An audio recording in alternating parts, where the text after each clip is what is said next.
Welcome to the InforMaven AI Update, a podcast for higher education administrators to discuss the practical use of AI and intelligent agents. I'm Mosley-Matchett, the founder and CEO of InforMaven. And this month, our guest is David M DiSabito Jr. He's the AI Liaison and AI Working Group Chairperson to the College of Business and Professional Educator of Business Analytics and Information Management at Western New England University. To hear the entire interview, please visit InforMaven.ai. How can AI enhance academic assessment? Does Walter actually enhance the process of assessment?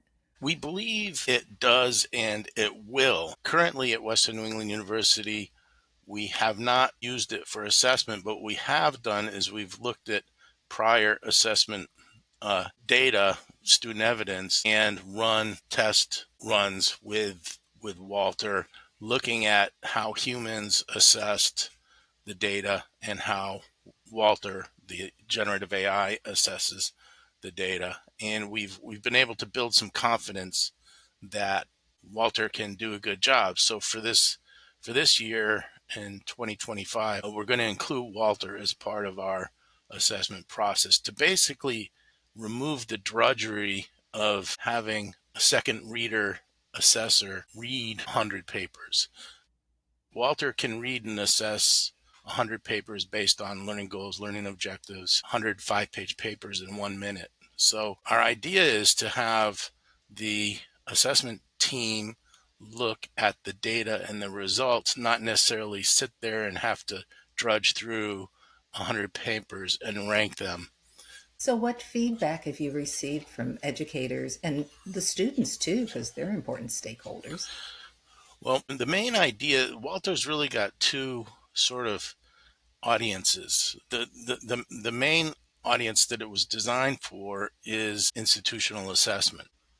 So with respect to this element of trust, how do you develop that with a tool like Walter? Well, by playing with it. And, unfortunately, we don't have enough people playing with it yet. So it's actually such an important topic that we're going to tackle it in a paper with some of the other faculty in our College of Business at Western New England University, where I think trust is going to be part of the title. What we've done is we're expanding on a paper that's already been written by Janelle Goodnight and May Lowe.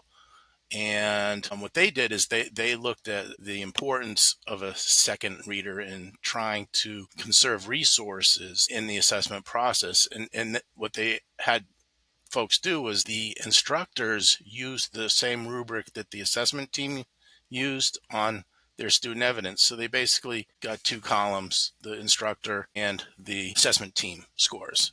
And they wrote a paper and did a study on that.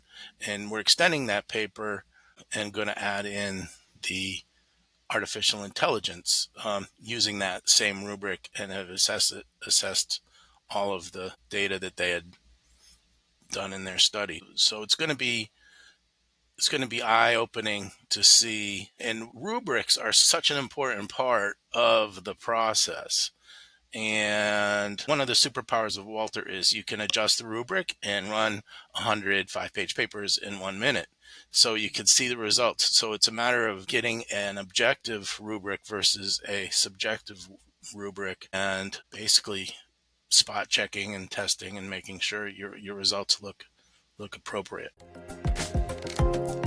Please visit InforMaven.ai to hear the entire interview.